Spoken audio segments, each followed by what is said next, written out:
School data ఉంటుంది, data అంటే చేస్తాను ఎంత చేస్తారు కంప్యూటర్, దాన్ని అంతా ఒక డిస్ట్రిక్ట్ లెవెల్కి వెళ్తారు, డిస్ట్రిక్ట్ లెవెల్ నుంచి స్టేట్ లెవెల్, స్టేట్ లెవెల్ నుంచి కంట్రీ లెవెల్కి వెళ్తారు.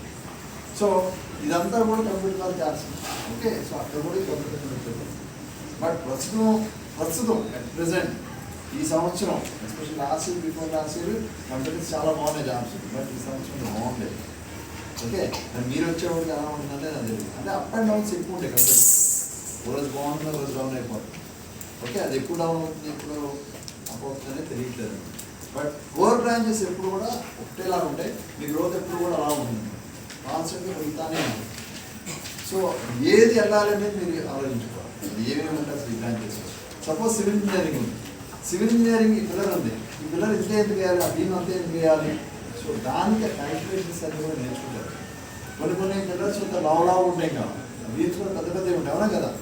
సో ఎందుకు ఎంత పెద్ద ఉన్నాయి అంటే మన పైన ఇచ్చే లోడ్ని బట్టి వీటిని సెంటర్ బట్టి మనం క్యాల్కులేట్ చేస్తాం. నేను ఎలా క్యాల్కులేట్ చేస్తానంటే అవన్నీ కూడా సివిల్ ఇంజనీరింగ్. ఇదే కాకుండా అది మనకి సాయిల్ ఉంది, ఇక్కడ సాయిల్ లూజ్గా ఉందనుకోండి, కింద పునాది తక్కువ వేస్తాం. కొన్ని దగ్గరికి వెళ్తే కనుక పునాది చాలా లోతు చేయాలి. So that depends upon the soil, అది సాయిల్ టెస్ట్ చేస్తాం. అలాగే సముద్రాల్లో కూడా మన బిల్డింగ్స్ కడుతున్నారు, అవునా కదా. సో కాంక్రీట్ అని దుబాయ్లోనే ఇక్కడ కట్టారు. సో దాంట్లో సముద్రాన్ని కట్టారు దానంతా. సో అక్కడ సిమెంట్స్ ఏం వాడాలి, ఏం మెటీరియల్స్ వాడాలి, ఓకే, ఇదంతా కూడా సిమెంట్. అలాగే కాకుండా మనం పొలాలు పంపులు వేయాలి, అది ఒక సైడ్ పంపులు వేయాలి, సర్వే అంటే సిమెంట్. సో ఇవే కాకుండా roads, railway tracks, canals, bridges, వీటన్నిటికీ కూడా సివిల్ ఇంజనీరింగ్ నేర్చుకుంటారు. Clear? Coming the mechanical engineering. Mechanical engineering అంటే ఏదైనా ఒక తయారు చేయాలి అంటే కనుక మనకి మెకానికల్ మిషన్ కావాలి. చూడండి, ప్రతి మీకు ఏ కుర్చీనైనా తీసుకుంటారు, చూడండి మీకు ఏ కుర్చీ అయినా చూసుకోండి, మీకు ఏ కుర్చీ అయినా తీసుకోండి, కింద చూస్తే ఇంకా ఇలా బడుపులాగా ఉంటాయి, చూస్తే మీరు చేయబెట్టింది, ఓకే, ఈ బడుపులాగా ఉంటాయి. అంటే అక్కడ ఏం చేస్తామంటే ఈ ప్లాస్టిక్ని కరిగించి లోన్ ఇంజెక్ట్ చేస్తాం. డైస్ అని ఉంటాయి, ఈ అన్ని వాళ్ళు తయారు చేస్తారు, దాంట్లో నేర్పుతారు మనకి. ఆ డైస్ నేర్పిస్తాను. ఆ డైస్ అనేది ఏంటంటే అచ్చు, అచ్చు మన వినాయక బొమ్మలకి అమ్ముతారు కదా, దాంట్లో మట్టి పెట్టి వాళ్ళు వేస్తే అచ్చు వస్తుంది కదా. సో అంటే దాన్ని డై అంటాం, బేసిక్గా ఇంగ్లీష్లో దాన్ని డై అంటాం. అలా మనం క్యాండిల్ తయారు చేస్తాం, రెండింటిని తగ్గిన బట్టి దాంట్లో కరిగించిన మైనా దాంట్లో వస్తాం, దాంట్లో ఓపెన్ చేస్తే అచ్చు నుంచి క్యాండిల్ వస్తాం కదా. అలాగే ఈ కుర్చీని కూడా డై చేస్తారు. ఈ డై దీనికి పెద్ద డై ఉంటుంది, ఎంత డై ఉంటుందంటే నాకన్నా ఎత్తు ఉంటుంది, నాకన్నా ఇది ఎంత అంటే 6x6x6 అని ఉంటాను, పెద్ద డై ఉంటుంది. సో దాన్ని ఏం చేస్తారంటే దాంట్లో ఏం చేస్తారంటే రెండు డైరెక్ట్గా కలుస్తాయి. కలిసిన తర్వాత లోన ప్లాస్టిక్ని కరిగించి ఇంజెక్ట్ చేస్తారు. మన శరీరంలోకి ఇంజెక్షన్ ఎలా చేస్తారో ప్లాస్టిక్ కూడా ఫోర్స్ఫుల్గా పంపిస్తారు మన దాంట్లో డైలో. పంపించినప్పుడు కుర్చీ తయారైన వెంటనే పూజ చేస్తారు, ఓపెన్ చేసి కుర్చీ తయారవుతుంది. సో అలాగే ప్రతి ప్లాస్టిక్ ఐటమ్ కూడా ఇంజెక్షన్ పంపించాలని. అలాగే మిషన్స్ ఏదైనా తయారు చేయాలంటే కనుక దానికి మిషన్స్ కావాలి. ఆ మిషన్స్ కావాలంటే మెకానికల్ ఇంజనీర్స్ కావాలి. సో ఈ రోజు ఏంటంటే మనకి బిఫోర్ 85 అండ్ 80s మనకి చాలా తక్కువ మోడల్స్ ఉన్నాయి, కార్లు కానీ బైకులు కానీ ఏదైనా కానీ. బట్ ఈ రోజున చాలా మోడల్స్, వారానికి ఒక మోడల్, నెలకు ఒక మోడల్, 2 నెలలకు ఒక మోడల్ వచ్చేస్తుంది, అవునా కదా. ఇదివరకు మీ పేరెంట్స్ని అడగండి, ఓన్లీ స్కూటర్ అంటే చాతక్ స్కూటరే, కార్ అంటే అంబాసిడర్ ఆర్ థియేటర్, ఓకే. బండి వచ్చింది అనుకుంటే రాజీవ్ కానీ బుల్లెట్ కానీ, అంతేనా. ఇవే ఉంటాయి అనమాట. ఇంకేం బుల్లెట్ ఉంటాయి కదా మాకు, చాలా రేర్గా చాలా తక్కువ ఉన్నాయి. ఆడికి ఒక సైకిల్ ఉందంటే చాలా తప్ప కదా. నుంచి ఒకసారి నువ్వే నుంచి ఒకసారి నుంచి చేస్తాను, ఓకే. అంటే అప్పట్లో మనకి టెక్నాలజీ లేదు. ఎందుకంటే టెక్నాలజీ ఎందుకు లేదంటే మనకి ఇంపోర్ట్ చేసుకుంటే మన దగ్గర డబ్బులు లేదు, ప్లస్ పాలసీస్ వేరేగా ఉండేవి.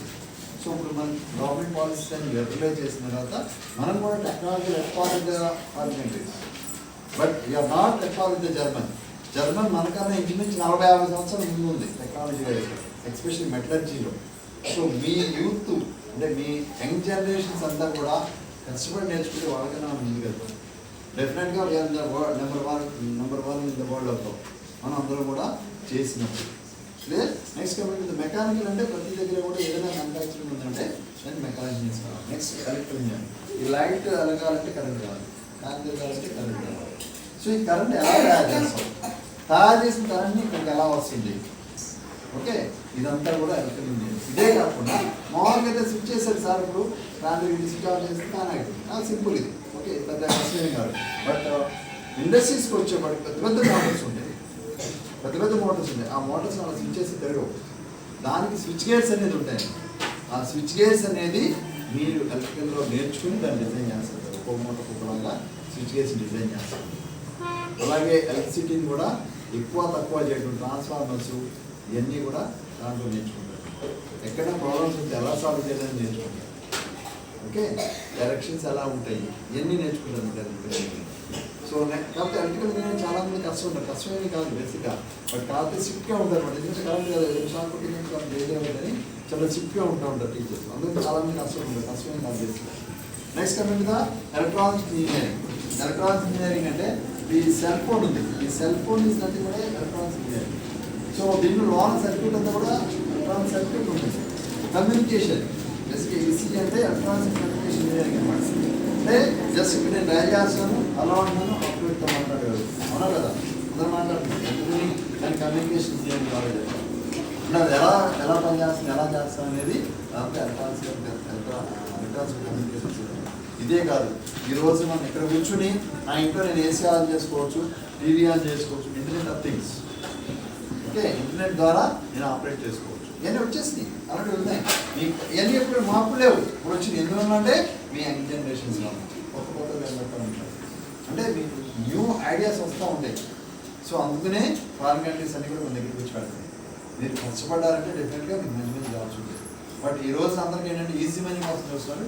Don't see for easy money. ఈజీగా డబ్బులు సంపాదించడం వల్ల ఆలోచించి పెట్టుకోకండి, అది ఇది ఎప్పుడు కూడా కరెక్ట్ కాదు, ఓకే. సో కష్టపడండి, డబ్బులు సంపాదించండి, okay. Next committee computers engineering. ఈ 4 బ్రాంచెస్ దగ్గర కూడా కంప్యూటర్స్ ఇంజనీరింగ్ అనేది వాడతాం, ఓకే. ఇదే కాకుండా బ్యాంకింగ్లోను, నెక్స్ట్ డేటా ఎంట్రీస్లోను అంత దగ్గర కూడా ఈ కంప్యూటర్ ఇంజనీరింగ్ అనేది వచ్చేసింది. సో ఫస్ట్ ఏంటంటే ఈ కంప్యూటర్ ఇంజనీరింగ్లో ఇవాళ అంతా ట్యాకిల్ చేసిన ఆలోచించారు. ఏఐ అని ఆర్టిఫిషియల్ ఇంటెలిజెన్స్ అంటే మీరు రోబో సినిమా చూసారా, రోబో సినిమా చూసారా? రోబో సినిమా అంటే ఒక రోబోట్ని చేస్తాం ముందు, అది కాదు, తర్వాత చాలా రోబోట్లు అదే చేస్తూ ఉంటుంది కదా. సో అంటే ఆర్టిఫిషియల్గా మనకి ఏదైతే మనకు ఐడియాస్ ఉన్నాయో, మనకి ఏదైతే ఉన్నారో బలంగా దాన్ని అంతా కూడా పెట్టేస్తారు, మనం పెట్టేసి దాని అంతా అదే ప్రోగ్రామ్ రాసుకున్నట్టు చేస్తున్నారు. దాని అప్పుడు ఏమవుతుంది, కంప్యూటర్స్ కూడా అంత అవసరం ఉండదు. But manufacturing, construction, electrical production ఎప్పుడు ఆగదు, అది ఎప్పుడు కావాల్సింది పెరుగుతాను కూడా తగ్గదు కదా. ఫ్యూచర్ ఈజ్ ఆల్సో ఈ ఆటోమొబైల్ ఇంజిన్స్ ఉండవు. నేను ఈరోజు చెప్తున్నాను, గుర్తుపెట్టుకోండి, 10 సంవత్సరాల తర్వాత నన్ను గుర్తుపెట్టుకుని అంటారు అనుకుంటారు మీరు.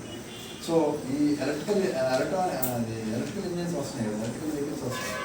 ఈ వెహికల్స్ విన్నారా, గ్రీన్ కలర్తో ఉన్న బోర్డులు ఉన్నాయి, ఈ వెహికల్స్ ఉంటారు, దాంట్లో పొల్యూషన్ ఉండదు, ఓకే. ఏమీ కంబషన్ అంటే దాంట్లో డీజిల్ కానీ పెట్రోల్ కానీ గుర్తుంచుకోవట్లేదు. సో ఎలక్ట్రికల్ మోటార్ ద్వారా రన్ అవుతూ ఉంటుంది, నాన్ బ్యాటరీ ఉంటుంది. సో ఆ వెహికల్స్ ఎక్కువైపోతాయి, ఎక్కువ రోడ్డు అంతా 10 సంవత్సరాల తర్వాత అయ్యే కనిపిస్తాయి. ఈ వెహికల్స్ కనిపించవు, కిక్ కొట్టుకుంటారు, స్టార్ట్ చేయడాలు ఇవి ఏమి ఉండవు, ఓకే. అసలు సౌండ్ లేకుండా వెళ్ళిపోతూ ఉంటాయి. ఆల్రెడీ వచ్చేసినాయి, ఇంకా ఈ 10 ఇయర్స్లో ర్యాపిడ్గా వస్తాయి. ఎందుకంటే మనకి ఫాసిల్ ఫ్యూయల్స్ అంటే డీజిల్, పెట్రోల్, కోలు ఇదంతా కూడా అయిపోతూ ఉన్నాయి. అలాగే సోలార్ మీద కూడా చాలా ఎక్కువ రీసెర్చెస్ జరుగుతున్నాయి. సో సోలార్ ఎనర్జీ కూడా బాగా వస్తుంది. సో దాని స్టోరేజ్ గురించి చాలా ఎక్కువ రీసెర్చ్ చేస్తున్నారు. పగలపూట ఎండ వచ్చిందని ఆ కరెంట్ మీద తీసుకుని ఎలా స్టోర్ చేసుకోవాలని చూస్తున్నారు. సో ఇవన్నీ కొత్త జనరేషన్స్, కొత్త మార్పులు వస్తాయి. మా ఒపీనియన్ లేవు, ఇప్పుడు వచ్చినాయి, మేము చూసాం, నేను చూసాను నా కళ్ళతో. సో చూస్తున్నానంటే there is lot of development is there, lot of changes are there in the world. ఒకప్పుడు మేము ఫోన్ మాట్లాడాలనుకుంటే చాలా కష్టంగా ఉండేది. ఆ ఫోన్ మాట్లాడేది ఊరిలో వచ్చేసినప్పుడు ఉండేది. ఒక రోజు బట్టి ఒక ఫోన్ కాల్ రావాలని. ఈ రోజున ప్రతి ఒక్కరి చేతిలో ప్రతి ఒక్కరి సెకండ్లోనూ మాట్లాడుతున్నారు, ఇది చాలా ఈజీ అయిపోయింది. అలాగే మీకు ఎక్కడికైనా వెళ్ళాలన్నా కానీ వెహికల్ ట్రాన్స్పోర్టేషన్ చాలా ఈజీ అయిపోయింది. ఎందుకంటే రోడ్స్ చాలా బాగున్నాయి. ఇదివరకు నడవాలంటే రోడ్స్ ఉండే కాదు. మేము వర్షాకాలం వచ్చిందంటే రావులపాడు నుంచి నేను లోపలికి వెళ్ళాలని 800 రోజులు దిగుతుంది వెళ్తున్నాను. నేను KKR first batch student. KKR మీద తెలుసు, కేకేఆర్ గౌతమ్ ఉంది కదా, ఆయన పేరు కోటేశ్వర ఆయన పేరు. మీ ఊరే అల్లాపురం అయింది తెలుసా మీకు? తెలుసు. అది అల్లాపురం అయింది అసలు ఊరు. అయితే ఆయన కేఎల్యూలో చేశారు. కేఎల్యూ అన్నప్పుడు కేఎల్సీ అనేవారు. దాంట్లో కేఎల్సీ ప్రొఫెసర్ ఆయన. అయితే ఆయన మానేసి నలుగురు కలిసి స్టార్ట్ చేశారు. ఆయన ఫస్ట్ స్టూడెంట్ మేము. నా ఫస్ట్ బ్యాచ్ నేను ఇంటిమేట్ ఆయన. అప్పుడు గౌతమ్ దర్శించి కాదు కానీ రావులపాడు ఉండేది. రావులపాడు ఇంట్లో దిగి లాంగ్ చేయడానికి 2 కిలోమీటర్స్ ఉండేది. వర్షం వస్తే ఇంత బొద్దలో వెళ్ళేవాడు. రోడ్స్ ఏం లేవు అంత బొద్ద అంత కైకి ఉంది. అంటే అలా వెళ్ళేవాడు తప్పదు. వర్షం వస్తే కనుక మెస్ ఇక్కడి నుంచి వాకింగ్ కాలేజ్ దూరం కూడా ఉండేది కాదు, ఇంత దగ్గరే ఉండేది. అంత దూరం వెళ్ళడానికి నడవలేకపోయేవాడు. ఒకసారి బాగా 3 రోజులు 4 రోజులు విద్యాలయం చచ్చిపోయిన సంవత్సరం నాకు నెక్స్ట్ ఇయర్ గుర్తులేదు నాకు. బాగా వర్షాలు పెడితే మేము రాగానే ఆయన ఒక రిక్షా ఎక్కించి రిక్షాలో పెట్టి పంపించాడు భోజనం నెక్స్ట్కెళ్ళలేకపోతే. సో ఆయన నన్ను కుట్టాడు ఒకసారి కాదు. నాకు మ్యాథ్స్ ఫిజిక్స్ బాగా మార్కులు వచ్చేసి నేను బాగా చదువుతున్నాను అనుకునేవాడు ఆయన. ఫైనల్గా ఒక నెల రోజులు ఎగ్జామ్స్ ఉన్నాయనగా నా మార్క్స్ అంతా మొత్తం చూసాడు ఆయన. చూసేవాడికి ఇంగ్లీష్లో అన్ని 0 5 4 రావచ్చు. అప్పుడు పిలిపించాడు. పిలిపించి నేను ఎందుకు చదవట్లేదు నేను మాట్లాడాను. కూర్చేవాడిని చదివాను. మార్నింగ్ 6 గంటలకు వెళ్ళడం, రాత్రి 10కి రావడం. నా ప్లేట్ అంతా ఆయన భోజనానికి వెళ్ళగానే ఆయన ఇంటి పక్కనే ఉండేది మెస్. తినేసాడు మళ్ళీ ఆయన దగ్గర కూర్చోవడం. తినేసి కూర్చుంటే కనుక భోజనం అంటే మనం తిట్టుకున్నాను, ఏడ్చాను, కూతురు తిట్టుకున్నాను. ఆయన కొట్టాడు ఆయన నన్ను ఆ రోజు. బట్ ఇప్పుడు ఈరోజు వెళ్తే ఆయన కాళ్ళ పెట్టి వస్తాను. ఎందుకంటే ఆ రోజు అలా చదివించడం వల్లే నేను ఇంటర్వ్యూకి పాస్ అయ్యాను. ఎందుకని నేను చదివించడం. మీరు కూడా గుర్తుపెట్టుకోండి, టీచర్స్ మిమ్మల్ని చెప్తున్నారు కొడుతున్నారంటే వాళ్ళ గురించి కాదు, మీ గురించి చెప్తున్నారు. ఆ రోజు అలా పట్టబోతే మీతో ఇలా మాట్లాడలేకపోయామేమో నేను కదా. నేను ఈ కాలేజీ చేయలేకపోయామని డెఫినెట్గా. సో మీ దగ్గరికి వచ్చేవాడిని కూడా కాదు. సో అందుకు టీచర్స్ కొడతారు లోపల. మీ మంచి కోసం మీ టీచర్స్ కొడతారు చెప్తారు. సో చదవండి, అది చెప్పింది చేయండి. ఓకే. సో ఆల్రెడీ చాలా ఎక్కువ టైం చేసుకుంటున్నాను. సో ఆల్రెడీ 8:30 కూడా అయిపోయింది. సో మీకు ఏమైనా డౌట్స్ ఉంటే అడగచ్చు. అంటే డిప్లొమా గురించి ఇంకా ఎక్కువ చెప్పలేదు, సార్ చెప్తారు. డిప్లొమాలో ఏంటంటే మీకు మెయిన్ ఫీజు రింబర్స్మెంట్ వస్తుంది, అడ్వాంటేజ్ ఉంటుంది. పాలసీ రాయండి. అంత మీరు జాయిన్ అయినా అవ్వకపోయినా ఒక కాంపిటేటివ్ ఎగ్జామినేషన్ ఎలా ఉంటుంది అనేది రుచి తెలుసు. ఓకే. మరి పాలసీ ఎగ్జామ్ అలాగే ఏపీఆర్ఎస్సీ రాయండి. రాస్తే ఏది ఇంట్రెస్ట్ లేదు అదే జాయిన్ అవ్వండి. నేనేమి ఏ కోర్స్ జాయిన్ అవ్వండి నేనేం చెప్పను. మీ దగ్గరికి అడ్మిట్ ఉండే మంచి కోర్సెస్ ఇంటర్మీడియట్ కాకపోతే ఏదైనా బట్టి పట్టద్దు. బట్టి లేకుండా చదువుతుంది. మళ్ళీ చెప్తాను. ఓకే.